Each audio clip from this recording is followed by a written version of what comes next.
Are you getting into gardening but don't know which plants to pick? Today, we'll be showing you how to read plant tags.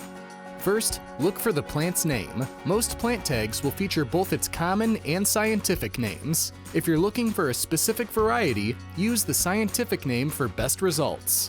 Then, look for the arrows to indicate the mature plant's height and width. This will help give your plants enough space to ensure their full growth. Next, find the hardiness zone. This may be listed as a range or as a temperature the plant is hardy to. Use a USDA hardiness zone map to find what plants grow best in your area.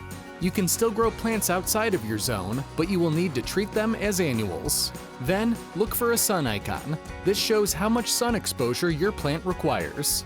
Full sun plants require at least 6 hours of direct sunlight each day. Partial sun or shade require 3 to 6 hours, and full shade require less than 3 hours. After that, find the information on how much or how often to water your plant. Some tags may list this as raindrop symbols. 1 raindrop means to let the soil dry between waterings. 2 mean that the soil should dry an inch below the surface, and 3 mean to keep the soil constantly moist. Next, look for any animal icons. This shows which animals may eat the plant, as well as its most common pollinators. Finally, read the plant tag for any other care information.